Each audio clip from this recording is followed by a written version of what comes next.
Today on your Daily Debrief, the Menendez brothers, convicted nearly 30 years ago of brutally murdering their parents in their own home, may soon get a retrial or a new sentence. News Nation reporter Elizabeth Pran has the latest coming up from LA. But first, a sigh of relief for consumers. Dock workers are back on the job today as a temporary deal was reached between the International Longshoremen's Association and the U.S. Maritime Alliance. The temporary deal suspended the short-lived strike at the ports until January 15th to allow both sides more time to negotiate a permanent deal. That strike threatened to increase prices for essential items and derail the holiday shopping season. In a statement on Thursday, President Biden applauded the agreement and thanked the two sides for, quote, acting patriotically to reopen our ports and ensure the availability of critical supplies for Hurricane Helene, recovery efforts, and rebuilding.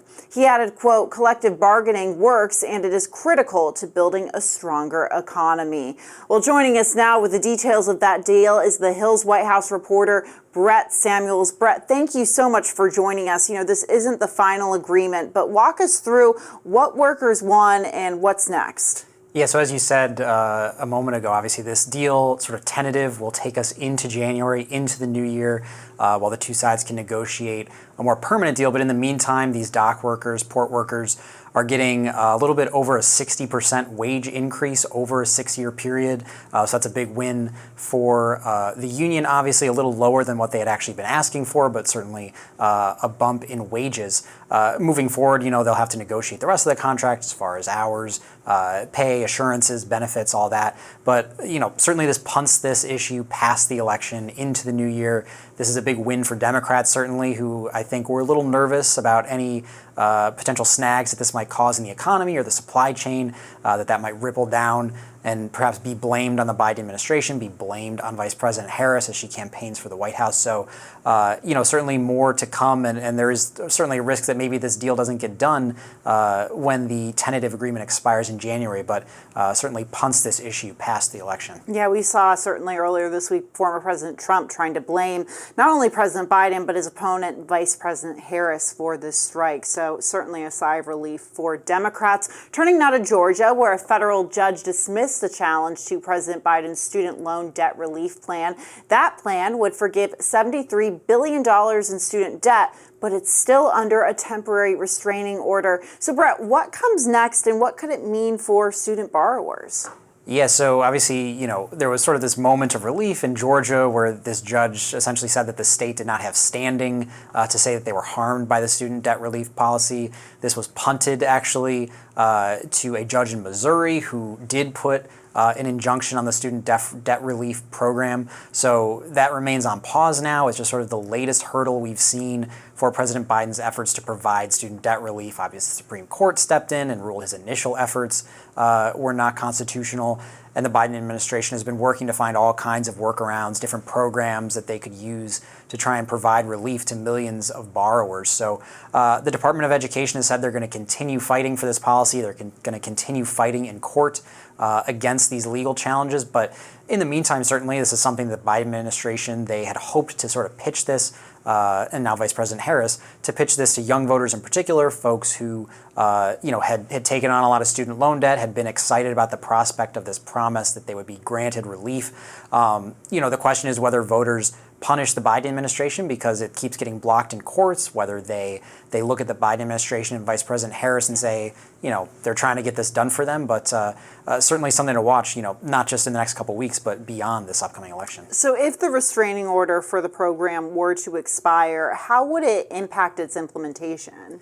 Yeah, certainly, you know, the Biden administration would be able to sort of move forward with providing millions of dollars in relief for student loan borrowers, you know, essentially immediately they'd be able to do that. It would be over time that they would go through this process. The Biden administration has essentially looked at all kinds of programs to help specific borrowers, to help borrowers who went to, you know, trade school, public HBCUs, different kind of universities. So, you know, if it's lifted, that's good news for the Biden administration, good news for borrowers who are going to see relief in the near future. But certainly I wouldn't expect this to be the end either of legal challenges, since Republicans really seem opposed to this policy. Absolutely. So I want to shift gears a little bit and go to the campaign trail. Yesterday was a bit of an odd day in politics. It's not every day where you see former Vice President Dick Cheney's daughter, Liz Cheney, campaigning with a liberal Democrat running for the presidency. They'd campaigned in Wisconsin, in the birthplace of the Republican Party. Let's take a look at that visit. It was that Republican Party, the party of Lincoln and Eisenhower, party of Reagan and Bush. It's that party that I belonged to my entire life. I tell you, I have never voted for a Democrat, but this year I am proudly casting my vote for Vice President Kamala Harris. So Liz Cheney has been one of the loudest critics of former President Trump. She was one of the few Republicans that voted to impeach Trump and even lost her seat in Congress because of her opposition to the former president. So Brett, how much does this move the needle? I mean, it seems that polling suggests that Republicans are locked in and ready to vote for Donald Trump. But when it comes to those independent, moderate swing voters we talk about so much, maybe suburban women, for example, does this have any impact? Yeah, that's a big question, and that's something I think the Harris campaign is certainly banking on. Liz Cheney is maybe the most prominent or most well-known Trump critic within the Republican Party. As you talked about, her father, obviously, former vice president, and he's come out and said he's voting for Vice President Harris in November. So the hope here from the Harris campaign is that by having Liz Cheney not just opposing Trump, but by appearing with Vice President Harris, by going out and saying why she's voting for a Democrat for the first time in her life, that maybe that speaks to independent voters, to moderate voters, to Republicans maybe who feel similarly to Liz Cheney, where they've been lifelong Republicans, but they're just exhausted by President Trump.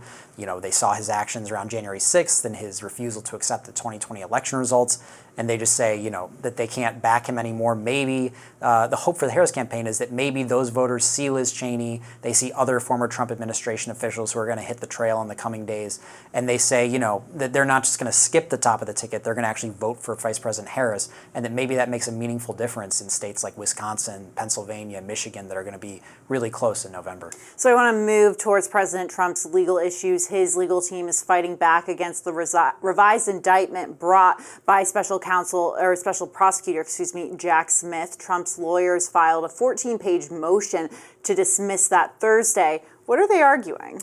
Yeah, so the gist of this stems essentially from the Supreme Court ruling that we saw earlier this summer on presidential immunity, where the Supreme Court essentially said that a former president, or former President Trump in this case, can't be prosecuted for official acts that they conduct while they're in office. So Trump lawyers are essentially re-upping their arguments in the wake of that Supreme Court ruling to say that Jack Smith's allegations are meritless, that they essentially run contradictory to the Supreme Court ruling, that there's no basis for them to be brought forward in court. So a lot is riding on this idea that all of former President Trump's actions in the wake of January 6th, around January 6th, following the 2020 election, which are at the core of Jack Smith's arguments. Trump lawyers are basically saying, the Supreme Court has said this needs to be thrown out. Former President Trump is immune from this. This can all be sort of blanketed under the official acts description. So certainly Jack Smith has argued otherwise. He's argued that at least a good portion of these actions amount to former President Trump's actions as a private citizen. So this is something that we'll see Judge Tanya Chutkan sort of weigh as she determines, not just sort of when this case might go forward, but if it will go forward at all and what specific charges Trump might face. Feels like the first week of October has been a month, and I'm still waiting for more October surprises. It seems like that's what we're all getting asked about these days. Brett Samuels, as always, thank you for joining us. Thanks, Julia. Iran's foreign minister is sending a strong warning to Israel, saying Tehran will retaliate if the country carries out an attack on Iran.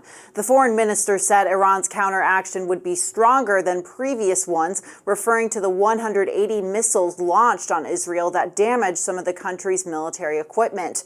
He said those actions were legitimate self-defense after Israel's attacks on Iran and the Iranian consulate in Syria in April. He also added that Iran backs any ceasefire if it prevents the rights of the Lebanese people, if it is accepted by the resistance and coincides with a ceasefire in Gaza. Country superstar and best-selling solo artist Garth Brooks has been accused of sexual assault by a hair and makeup artist. Brooks, who has been named in a lawsuit filed Thursday detailing 2 separate incidents in which he allegedly committed sexual assault and battery against the unnamed woman, once in 2019 in a Los Angeles hotel room and another the same year at his residence. The country singer filed a lawsuit against the woman last month, alleging she is attempting to extort him money and trying to defame his character. Brooks has denied the allegations, saying in a statement, quote, "For the last 2 months, I have been hassled to no end with threats, lies, and tragic tales of what my future would be if I did not write a check for many millions of dollars. It has been like having a loaded gun waved in my face. I trust the system. I do not fear the truth, and I am not the man they have painted me to be." Brooks is requesting monetary and punitive damages from the woman, plus an attorney's fees and jury trial.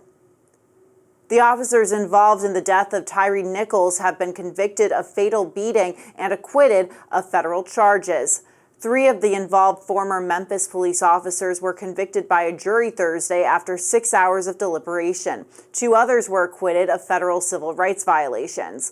Nichols was killed in January 2023 after a traffic stop turned deadly. Graphic footage of the stop was released and shows officers deploying a stun gun and beating Nichols repeatedly. Nichols' mother said she is in shock following the verdict, adding that the family is happy that they have been all convicted and they have been arrested. Nichols' stepfather, Rodney, spoke to reporters following the conviction. This is a long time coming. Yes. And justice for Tyre. So we're just so very proud that all of them are going to jail today. All 5 officers have been charged in state court with second-degree murder. That trial is expected to begin once federal proceedings are completed. And there's a chance the Menendez brothers, who were convicted in 1996 of brutally murdering their parents, will walk free. The LA County District Attorney's Office is reviewing new information that came to light about the conviction of Lyle and Eric Menendez. News Nation correspondent Elizabeth Pran has the latest on it. Hey, Julie, what prosecutors say is that there's no doubt that these 2 young men at the time, 18 and 21, committed these murders. There were confessions and they were convicted. But what if the sentencing could be reduced? What if they could get a new trial? And that has evidence such as this letter that was allegedly written by Eric, the younger of the 2 brothers, sent to a cousin outlining the abuse allegations, which points as to why they feared for their lives. It was in self-defense. They were afraid of their music mogul dad, Jose, their mom, Kitty. Couple that with the Menudo boy band member, Roy Rosello. He was a young teen at the time, and he's coming out and saying he was also sexually abused. Attorneys say that this would have changed the sentencing. There would have been a sensitivity because of this new evidence, and perhaps it would be reduced. In fact, one juror, Hazel Thornton, spoke to our Laura Ingle on Ashley Banfield last night, and she said at the time, really, the trial was a battle of the sexes.